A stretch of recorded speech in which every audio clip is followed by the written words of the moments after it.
Hello everyone.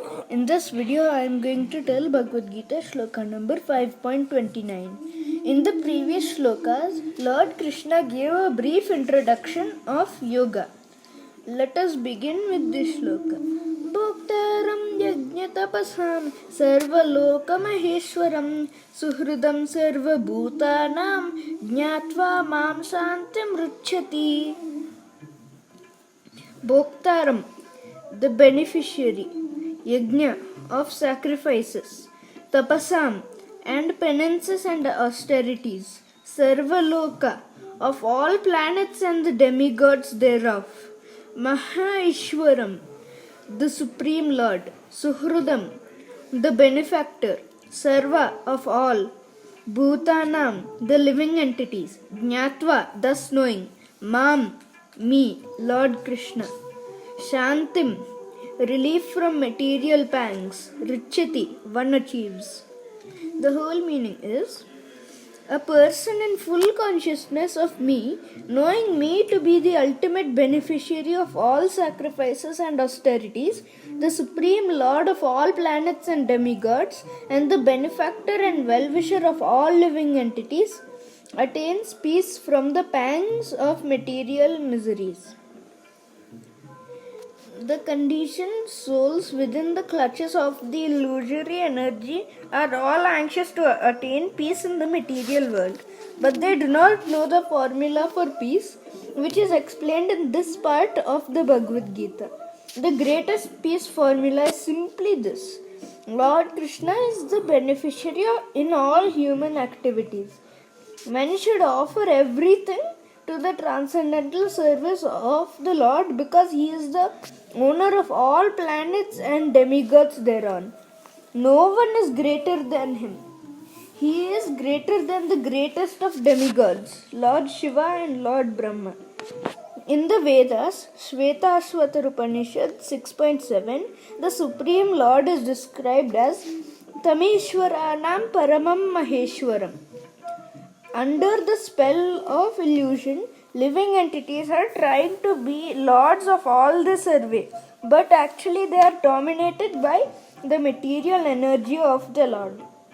The Lord is the master of material nature, and the conditioned souls are under the stringent rules of material nature. Unless one understands these bare facts, it is not possible to achieve peace in the world, either individually or collectively. This is the sense of Krishna consciousness.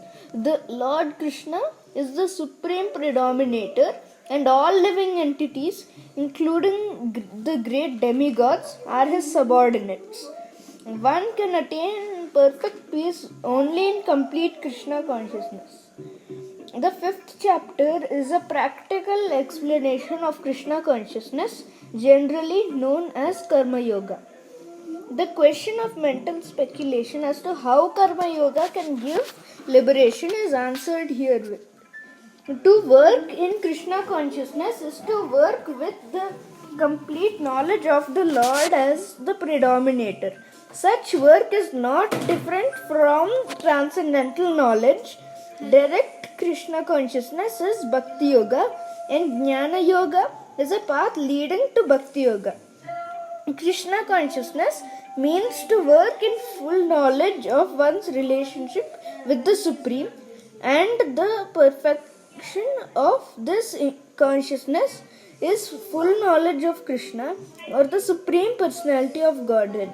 A pure soul is the servant of God as his fragment, part and parcel. When he comes into contact with Maya, illusion, due to the desire to lord it over Maya, and that is the cause of his many sufferings. As long as he is in contact with matter, he has to execute work in terms of material necessities. Krishna consciousness, however, brings one into spiritual life even while one is within the jurisdiction of matter, for it is an arousing of spiritual existence by practice in the material world. The more one is advanced, the more he is freed from the clutches of matter. The Lord is not at all partial to anyone. Everything depends on one's practical performance of duties in Krishna consciousness, which helps one control the senses in every respect and conquer the influence of desire and anger. One who stands in Krishna consciousness, controlling the previously mentioned passions, remains factually in the transcendental knowledge stage or Brahma Nirvana. The Eightfold Yoga mysticism is automatically practiced in Krishna consciousness because the ultimate purpose is served. There is a gradual process of elevation in the practice of yama, niyama, asana, pranayama, pratyahara, dharana, dhyana, and samadhi.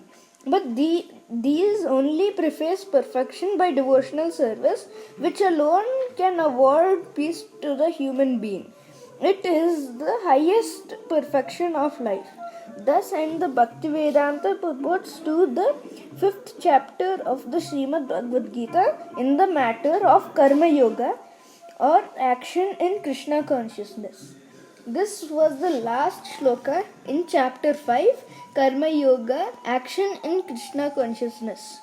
Thank you for watching, and I will tell all the shlokas of this chapter in the next video.